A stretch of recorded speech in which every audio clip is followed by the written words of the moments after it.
Assalamualaikum warahmatullahi wabarakatuh. Hai teman-teman, perkenalkan nama saya Santi Anggoa, Prodi Pendidikan Biologi, kelas B, semester 3, Universitas Negeri Gorontalo. Simak terus ya videonya. Selamat menyaksikan. Apa sih konsep dari ekosistem? Istilah konsep ekosistem pertama kali diperkenalkan oleh Tansley. Ia mengemukakan bahwa hubungan timbal balik antara komponen biotik dengan komponen abiotik di alam sebenarnya merupakan hubungan antara komponen yang membentuk suatu sistem. Jadi ekosistem merupakan tingkat organisasi yang lebih tinggi dari komunitas atau merupakan kesatuan dari suatu komunitas dengan lingkungannya, di mana terjadi antar hubungan. Berdasarkan pernyataan tersebut, ekosistem dapat disimpulkan bahwa hubungan timbal balik antara makhluk hidup dengan lingkungan hidupnya. Selanjutnya, apa sih ciri-ciri dari ekosistem? Yang pertama, memiliki sumber energi yang konstan, umumnya cahaya matahari atau panas bumi pada ekosistem yang ditemukan di dasar laut yang dangkal. Yang kedua, populasi makhluk hidup mampu menyimpan energi dalam bentuk materi organik. Yang ketiga, terdapat daur materi yang berkesinambungan antara populasi dan lingkungannya. Yang keempat, terdapat aliran energi dari satu tingkat ke tingkat yang lainnya. Contoh dari ekosistem ini diantaranya yang pertama, ekosistem alami, contohnya hutan. Yang kedua, ekosistem binaan, contohnya agroekosistem. Yang terakhir, ekosistem buatan, contohnya akuarium. Selanjutnya, apa sih komponen-komponen dari ekosistem? Yang pertama, komponen biotik. Komponen biotik ini merupakan bagian hidup dari lingkungan termasuk seluruh populasi yang berinteraksi dengannya. Contoh, dampak faktor biotik pada suatu lingkungan adalah penyerbukan bunga oleh angin. Selanjutnya, komponen abiotik. Komponen abiotik ini merupakan semua bagian tidak hidup dari ekosistem. Contohnya, air, cahaya, matahari, oksigen, suhu, dan tanah. Itu merupakan contoh dari komponen biotik dan abiotik. Peran komponen biotik yang pertama sebagai produsen, semua makhluk hidup yang dapat membuat makanannya sendiri. Yang kedua sebagai konsumen, semua makhluk hidup yang bergantung pada produsen sebagai sumber energinya. Jenis makanan konsumen dibagi menjadi 3, herbivora, konsumen yang memakan tumbuhan, contohnya sapi, karnivora, konsumen yang memakan hewan lain, contohnya harimau, omnivora, konsumen yang memakan tumbuhan dan hewan, contohnya manusia. Yang terakhir yaitu sebagai dekomposer atau pengurai, makhluk hidup yang memperoleh nutrisi dengan cara menguraikan senyawa-senyawa organik yang berasal dari makhluk hidup yang telah mati, contohnya jamur. Selanjutnya, apa sih peran komponen abiotik untuk makhluk hidup? Yang pertama, sebagai kemampuan organisme untuk hidup dan berkembang biak bergantung pada beberapa faktor fisika dan kimia di lingkungannya. Yang kedua, sebagai faktor pembatas, faktor yang membatasi kehidupan organisme, contohnya jumlah kadar air sebagai faktor pembatas yang menentukan jenis organisme yang hidup di padang pasir. Komponen abiotik pada ekosistem diantaranya air, cahaya matahari, oksigen, suhu, dan tanah. Selanjutnya yaitu tipe-tipe ekosistem. Tipe-tipe ekosistem secara umum terbagi atas 3. Yang pertama, ekosistem air. Yang kedua, ekosistem darat. Yang ketiga, ekosistem buatan. Selanjutnya saya akan menjelaskan bagian dari 3 ekosistem tersebut. Selanjutnya yang pertama, ekosistem air atau akuatik. Ekosistem air ini terdiri atas 2, ekosistem air tawar dan ekosistem air laut. Di mana ekosistem air tawar ini terbagi menjadi 2 lagi, yaitu ekosistem air tawar lotik dan ekosistem air tawar lentik. Selanjutnya saya akan menjelaskan yaitu ekosistem air tawar lotik.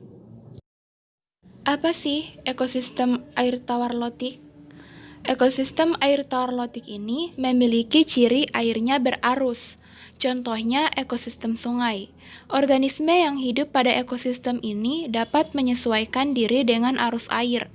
Contohnya ikan belida, serangga air, dan diatom yang dapat menempel pada batu. Produsen utama pada ekosistem ini adalah ganggang. Akan tetapi, umumnya organisme lotik ini memakan detritus yang berasal dari darat dan sekitarnya. 2. Ekosistem air tawar lentik. memiliki ciri airnya tidak berarus, contohnya ekosistem rawa air tawar, kolam, dan danau. Ekosistem danau dan kolam terdiri dari 3 wilayah, yaitu litoral, limnetik, dan profundal. Vegetasi pada wilayah litoral didominasi oleh tumbuhan yang mengapung atau tenggelam. Wilayah limnetik adalah wilayah perairan terbuka yang masih dapat ditembus oleh cahaya matahari. Pada wilayah ini banyak mengandung fitoplankton dan zooplankton. Di bagian bawah wilayah limnetik terdapat wilayah profundal, yaitu wilayah yang dengan berbagai jenis dekomposer pada bagian dasarnya. Selanjutnya, ekosistem laut. Ekosistem laut ini dibagi menjadi 3 zona. Yang pertama zona litoral, yang kedua zona laut dangkal, yang ketiga zona pelangi. Zona litoral ini meliputi ekosistem estuari, sistem pantai pasir, ekosistem pantai batu. Kemudian ekosistem zona laut ini meliputi ekosistem terumbu karang. Kemudian zona pelaging ini meliputi ekosistem laut dalam. Kemudian zona litoral meliputi yang pertama ekosistem estuari. Cirinya berupa perairan payau dan vegetasinya didominasi oleh tumbuhan bakau, contohnya ikan dan udang. Yang kedua sistem pantai pasir. Ciri intensitas cahaya matahari yang dipaparkan selama 12 jam dan deburan ombak yang terus-menerus, contohnya kepiting kecil. Yang ketiga, ekosistem pantai batu. Cirinya tersusun dari batuan-batuan kecil dan bongkahan batu yang besar. Organisme yang ada adalah Eucema dan Sargassum, serta beberapa jenis moluska yang dapat melekat di batu. Apa sih zona laut dangkal dan zona pelagik? Zona laut dangkal ini meliputi ekosistem terumbu karang. Ekosistem ini hanya dapat tumbuh di dasar perairan yang jernih. Terumbu karang terbentuk dari rangka hewan kelompok Coleoenterata. Pada ekosistem ini terdapat berbagai jenis organisme laut dari kelompok Porifera, Coleoenterata, ganggang, berbagai jenis ikan, serta udang. Zona pelagik meliputi ekosistem laut dalam. Ekosistem ini berada pada kedalaman 76 meter dari permukaan laut, sehingga tidak ada lagi cahaya matahari. Selanjutnya, ekosistem darat.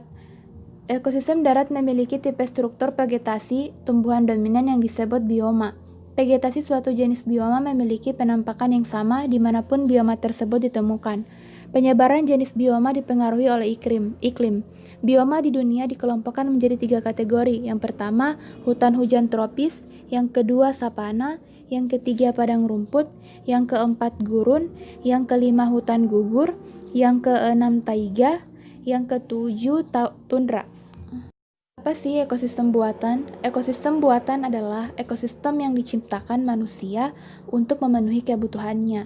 Contohnya bendungan, hutan tanaman produksi, agroekosistem berupa sawah, sawah irigasi, perkebunan sawit, dan perkebunan kopi. Apa sih hubungan interaksi antar komponen ekosistem dan rantai makanan? Rantai makanan merupakan proses makan dan dimakan di antara organisme dengan urutan satu arah yang mengakibatkan terjadinya perpindahan energi dari satu organisme ke organisme yang lainnya. Sebagai produser, tumbuhan menyediakan makanan bagi makhluk hidup lainnya. Tumbuhan dimakan konsumer 1, konsumer 1 dimakan konsumer 2, konsumer 2 dimakan konsumer 3, dan seterusnya. Hubungan interaksi antar komponen dan jaring-jaring makanan, yaitu memperlihatkan hubungan populasi dengan populasi yang lain. Jaring-jaring yang menggambarkan hubungan makan dimakan itu terbentuk agar kelangsungan hidup tiap populasi terjamin. Semakin kompleksnya aliran energi dan aliran makanan, hal inilah yang mengakibatkan terjadinya kestabilan komunitas dan kestabilan ekosistem. Artinya, jika salah satu populasi spesies hilang, jaring-jaring makanan masih tetap berjalan. Jika salah satu populasi spesies hilang, maka aliran energi dan aliran makanan di dalam ekosistem tersebut akan kacau. Apa sih hubungan interaksi antar komponen ekosistem dan kompetisi? Persaingan atau kompetisi terjadi di antara beberapa organisme yang membutuhkan bahan makanan yang sama. Kebutuhan untuk memperoleh sumber makanan sebanyak-banyaknya menyebabkan terjadinya persaingan. Kompetisi ini merupakan satu pola interaksi yang menyebabkan kerugian bagi salah satu yang kalah bersaing. Contoh kompetisi adalah persaingan antara produsen untuk memperoleh air, sinar matahari, dan unsur hara. Selanjutnya yang terakhir yaitu apa sih hubungan interaksi antar komponen ekosistem dan predasi? Saat melakukan persaingan, beberapa organisme mendapatkan makanan dengan memangsa organisme lain. Contohnya adalah singa yang memakan kijang, zebra, atau rusa. Pola interaksi semacam ini disebut predasi. Organisme yang memakan organisme lain disebut predator atau pemangsa, contohnya singa. Sedangkan organisme yang dimakan disebut prey atau mangsa, contohnya adalah zebra.